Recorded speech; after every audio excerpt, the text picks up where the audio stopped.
Hello guys, magandang umaga sa ating lahat dito sa Saudi Arabia, Riyadh, at sa lahat ng aking mga kababayan, mga ka-OFW. Ingat tayo palagi saan man tayo magpunta.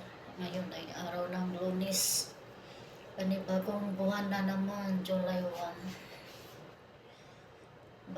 Panibagong pagsubok ulit. Sana'y malampasan natin lahat ng mga pagsubok. Hirap at pagod, pero okay lang yan. Para sa pamilya, kakayanin natin lahat. At sana'y malampasan natin.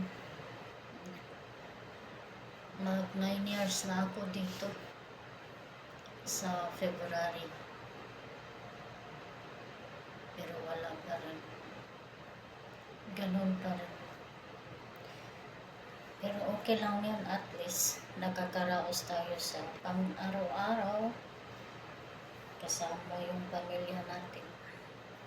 Ang importante doon, walang mga sakit. Yan. Kasi pag may sakit, yun ang pinakamahirap. Pero laban lang tayo sa buhay. Lalo na ngayong panibagong buwan, sana ay bigyan tayo ng lakas na pangangatawan. Ilayo tayo sa sakit. Lalong-lalo na yung pamilya natin. Sipag at tiyaga lang. Tiisin natin ang ating labis na pangulila sa pamilya. Na pupuntak din naman natin, nabibidyo call naman natin. Kaya laban lang tayo, mga ka-OFW. Kailangan natin magtiis sa hirap. Kailangan natin magtiyaga.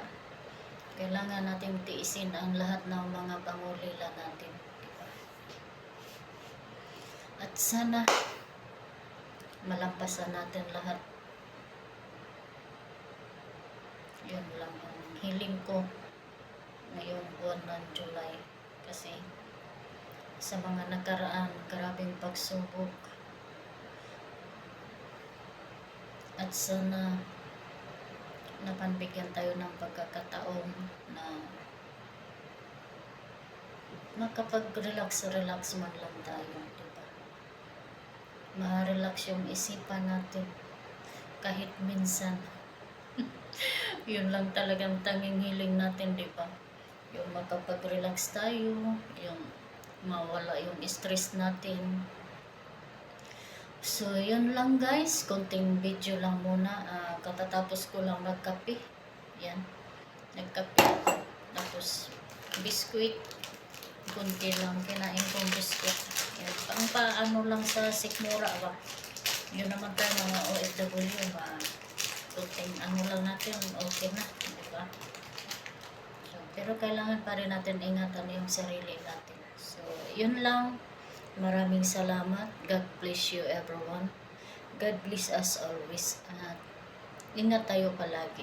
So, bye-bye. Maglinis na ako. Kasi anong oras na. Yan. Bye everyone. Bye guys.